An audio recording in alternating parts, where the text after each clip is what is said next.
square feet to 41,900 square feet. The private tender period will close tomorrow. Meanwhile, the Hong Kong Federation of Trade Unions, the Democratic Party, and a number of district councillors petitioned outside these central government offices today, demanding the government buy back the sites. Now the link is selling these shopping malls and car parks. We are afraid that the rent will keep on going, and that will immensely affect the people living in the estates nearby. As you know, they are mostly grassroots people, so their livelihood will be badly influenced. Some groups have suggested the government use the land for housing instead. Rani Samtani, TVB News. After the Democratic Party postponed its meeting with officials of the central government's liaison office, the Civic Party too has turned down an invitation to such an event. That's as moderates in the pan-democratic camp attempt to close ranks amid a growing divide between them and the radicals. Joel De Silva reports. As expected, the invitation to a meeting with the director of the liaison office of the Central People's Government arrived, but not on the Civic Party's terms. Lawmakers Kwok Ka-ki and Dennis Kwok were invited to one-on-one talks with Zhang Xiaoming, but the party wanted a different arrangement. We, of course, made clear in our response to the invitation to the two Kwoks that we would want the six of us to be invited together, and we had better not meet in the premises of the liaison office. However, the Civic Party leader said the door is not closed to a future meeting on different terms. The announcement comes days after the Democratic Party postponed similar talks with the liaison office director against the background of a growing rift within the pan-democratic camp. Positions became increasingly polarized after participants of the Occupy Central movement voted on a number of political reform proposals last week. The top three will be put to a civil referendum next month. Meanwhile, in an effort to close ranks within their camp, moderate pan-democrats, among them Ronnie Tong and Frederick Fung, met with the Hong Kong 2020 group. Former Chief Secretary for Administration Anson Chan is the convener of the group. The purpose is really to see how we move forward in the light of the May the 6th election results. I want to stress that although each of us have raised different proposals on universal suffrage, there are actually a number of common points. So in the coming weeks and months, we're going to discuss our proposals further. Chan, whose group put forth a political reform proposal that does not prescribe public nomination of CE candidates, noted that many people in Hong Kong do not support such an electoral method. She's planning to hold further talks with the legislators, but denied that they are setting up a formal political alliance. And despite an undeniably widening rift among pan-democrats, Anson Chan insists that aside from a few radical elements, there is consensus within the camp. Joel De Silva, TVB News. There was a protest parade of taxis and minibuses driving from Tsuen Wan to the central government offices today. The road outside the government headquarters was parked full of vehicles displaying protest signs this morning. The drivers are upset about light goods vans illegally taking paying passengers, soliciting them through mobile phone applications. They complained that it's severely affecting their business and demanded the authorities take stronger action against it. Google and other search engines were thrust into an unwanted new role following a landmark judgment Tuesday by Europe's highest court. The Court of Justice of the European Union ruled that Google must listen and sometimes comply when individuals ask that certain personal information must not be provided in internet searches. Here's Alan Bugnia. The ruling highlights the struggle between freedom of speech advocates and supporters of online privacy rights and the right to be forgotten. It stems from a case in which a man from Spain objected to searches that threw up links to a 1998 newspaper article about the repossession of his home. Jules Polonetsky heads an organization in the U.S. that deals with freedom of information and privacy issues. But it's really actually very threatening to much of the internet.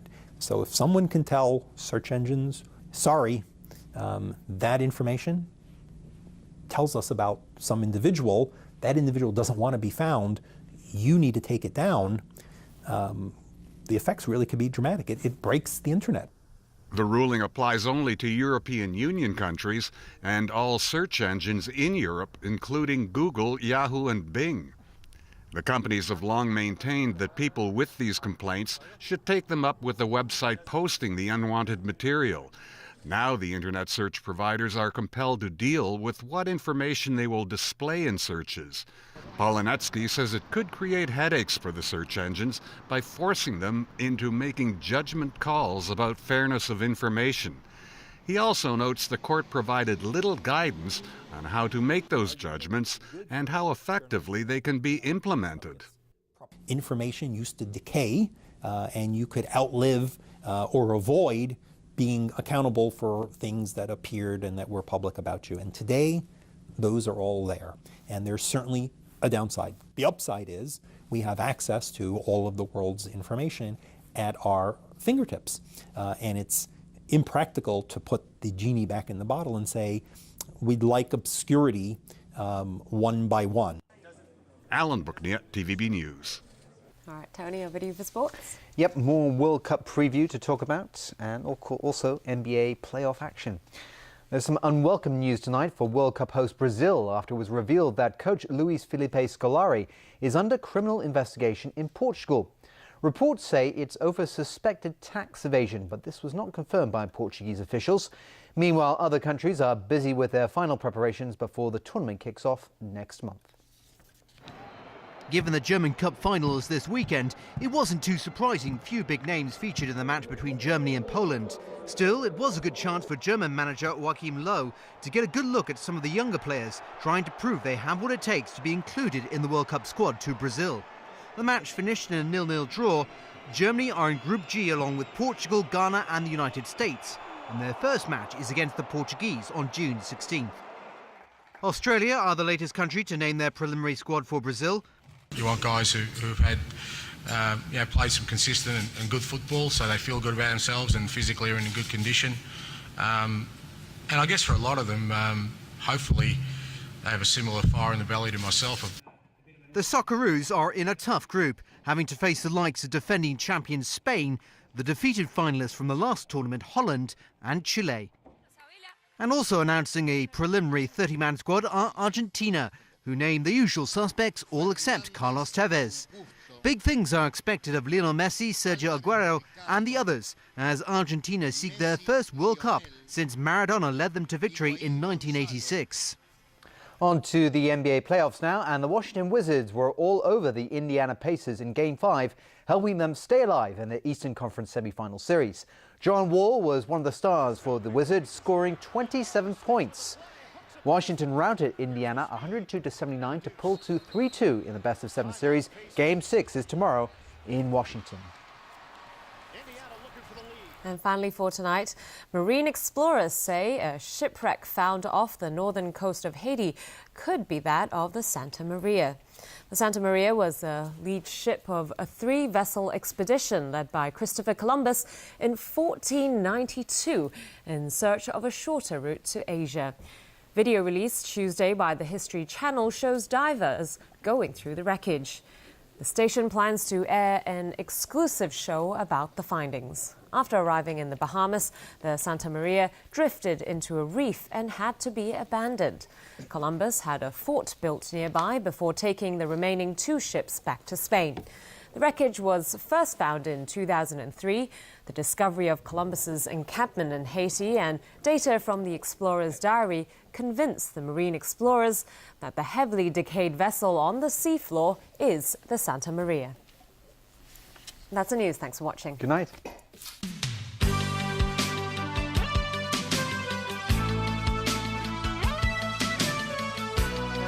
Meteors will land off the coasts of 8 different cities. This is not a meteor shower, Marines. 12 different locations across the globe were breached in what appears to have been a coordinated attack by unknown enemies. We are the last offensive force on the West Coast. We cannot lose Los Angeles. Sunday, Battle Los Angeles on Pearl's weekend blockbuster. 咦，阿斯朗無啦啦都喺度插花嘅，點解要俾黃牌啊？唔係黃牌，係莫釘我。個草地又爛又多水凼，梗係失準啦。一貼一噴，啲蚊即刻彈開啊！莫釘我，耶！Personal decisions. I want to have a baby. Maybe we just come out as a couple. Hell yeah. And potential trouble. Is he going to be at the Academy dinner tomorrow night? I believe so, yeah. I don't want that old fool saying anything that would hurt Peter. Tonight, Chicago Fire at 10:40 on Pearl. Sun Life Financial presents The Weather Report is brought to you by Sun Life Financial.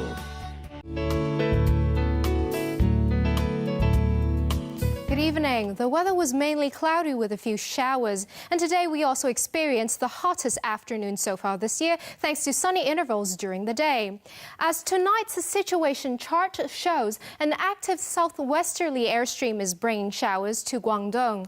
Today's temperatures range from about 27.5 to 30.9 degrees Celsius, and the relative humidity was between 75 and 88%. The current temperature is about 29 degrees, with the relative humidity standing at 79%. So, Freddie, how's the weather tomorrow? Oh. It will be mainly cloudy with scattered showers and a few thunderstorms. Temperatures will range between 27 and 30 degrees. There will be showers in the next few days. Tomorrow's air quality health index is forecast at low to moderate. The maximum UV index forecast for tomorrow will be about 6. Now to the latest global weather update. Sunny in Shanghai and showers in Taipei. Showers in Guangzhou and Macau. Cloudy in Beijing and Seoul. Thunderstorms in Bangkok and rain in Ho Chi Minh. Showers in Kuala Lumpur and rain in Jakarta. Thunderstorms in New Delhi and showers in Karachi. Cloudy in Cairo and rain in Nairobi. Sunny in Sydney and Melbourne. Showers in Toronto and New York. Sunny in Vancouver, San Francisco, and Los Angeles. Sunny in Paris and Amsterdam. That's the weather. Have a lovely evening.